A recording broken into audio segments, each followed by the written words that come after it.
Hello friends. हम लोग जो फ्रेंच रिवॉल्यूशन पढ़ रहे थे उसी में हम लोग आगे डिस्कस करेंगे। अब फ्रेंच रिवॉल्यूशन तो हम लोग देखे थे कि किस प्रकार से समाज जो है अलग अलग वर्गों में डिवाइडेड था, लेकिन उस समाज में भी वर्ग जो बटे हुए थे उनके साथ भी बहुत सारे डिस्क्रिमिनेशन हो रहे थे, है ना। तो हम उसी के बारे में आज चर्चा करेंगे कि फ्रांसीसी समाज, फ्रेंच समाज किस प्रकार से बटा हुआ था। तो हमने बात करी थी कि फ्रांसीसी समाज जो है, फ्रेंच समाज जो है, तीन वर्गों में डिवाइडेड था। कौन कौन से तीन वर्ग थे? तो सबसे पहला था फर्स्ट स्टेट, है ना। फर्स्ट स्टेट जो था जिसमें क्लर्जी वर्ग थे। दूसरा स्टेट था नॉबिलिटी, है ना, राज परिवार। क्लियर? राज परिवार का वर्ग जो आता था वह नॉबिलिटी में आया। तीसरा वर्ग था क्लर्जी वर्ग। कौन से? चर्च के वैसे लोग, है ना, जो चर्च के कामों में संलग्न रहते थे, जैसे पादरी हो गए, इन सबको क्लर्जी वर्ग कहा जाता था। नॉबिलिटी राजघराने से ताल्लुक रखने वाले या बड़े बड़े राज परिवार के ऑफिसर जो होते थे वो नॉबिलिटी में आते थे, है ना। तीसरा वर्ग था जो था थर्ड स्टेट। तीसरा वर्ग था थर्ड स्टेट का। अब थर्ड स्टेट में कौन आते हैं?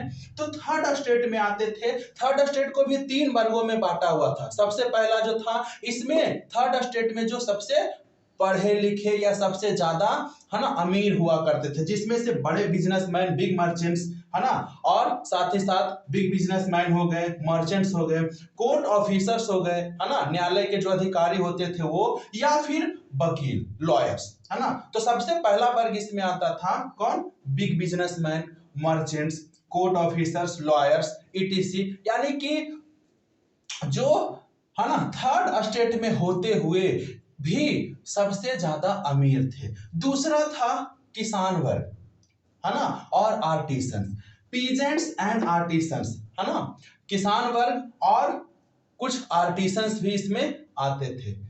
ठीक है। तीसरा वर्ग इसमें जो था वह था छोटे किसान, स्मॉल पीजेंट्स, लैंडलेस लेबर और सर्वेंट्स, है ना, लैंडलेस लेबर्स एंड सर्वेंट। ये सब जो था क्या?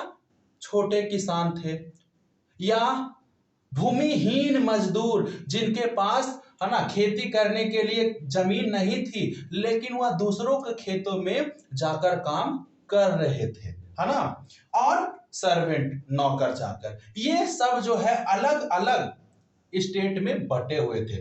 अब जो पहला और दूसरा स्टेट था उसे प्रिविलेज क्लासेस कहा जाता था, है ना, जिसके पास जन्म से ही कुछ विशेषाधिकार मौजूद थे।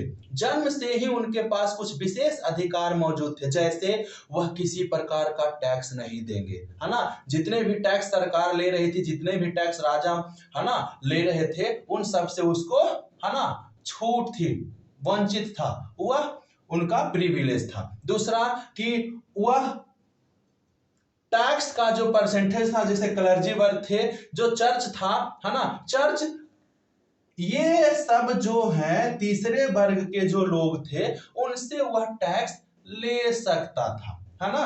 अब देखते हैं, बारी बारी से समझेंगे कि क्या क्या चीजें कौन कौन से वर्ग के साथ हो रहा था। तो सबसे पहले बात करते हैं क्लर्जी और नोबिलिटी के। यह टोटल पॉपुलेशन जो था फ्रांस का, इसके 10% थे। टोटल पॉपुलेशन के मात्र 10% थे, है ना।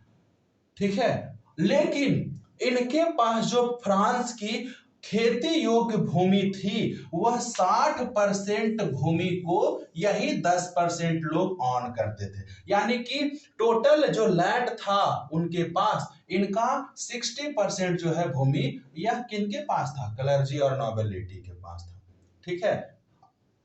ये पूरी तरीके से सभी टैक्स से फ्री थे, छूट थी इनकी, किसी भी प्रकार का कोई टैक्स नहीं देना होगा इनको। क्लियर? कोई भी प्रकार का इनको टैक्स नहीं देना होगा। अब बात करते हैं थर्ड स्टेट की। तो थर्ड स्टेट की बात कर रहे हैं तो यह टोटल 90% लोग थे, टोटल 90% लोग थे, है ना, जिनके पास 40% ही भूमि थी खेती करने के लिए, है ना। ये भूमि के मालिक नहीं होते थे, मात्र 40% ही भूमि, है ना। 90% जो पॉपुलेशन था वह किनका था? किसानों का। लोग है ना, पीजेंट्स है, पॉपुलेशन किसका था, पीजेंट्स का था। किसानी यहाँ पर 90% थी, लेकिन क्या है, भूमि उनके पास मात्र 40% ही थी। बाकी 60% जो लैंड है वह कौन ऑन कर रहा था, क्लर्जी और नोबिलिटी, है ना। अब पे हाई टैक्सेस, कई प्रकार के टैक्सेस इन पर लाद दिया जाता था, थोप दिया जाता था, है ना। और ये जो भूमि थे वो भी इनका इसके पास या इसके पास ही थे। सबसे ज्यादा भूमि के ऑनर ये थे, बाकी कुछ भूमि के ऑनर ये थे। और ये तो सिर्फ और सिर्फ मजदूरी कर रहे थे, है ना, दूसरों के खेतों में या तो काम कर रहे थे या दूसरे, है ना, जगहों पर नौकर का काम कर रहे थे। बस इतना ही इनका काम था। जिनकी संख्या बहुत बड़ी थी, जिनकी संख्या बहुत बड़ी थी, लेकिन यही जो अनइक्वल डिस्ट्रीब्यूशन ऑफ लैंड था, जिससे भी किसान असंतुष्ट थे, है ना।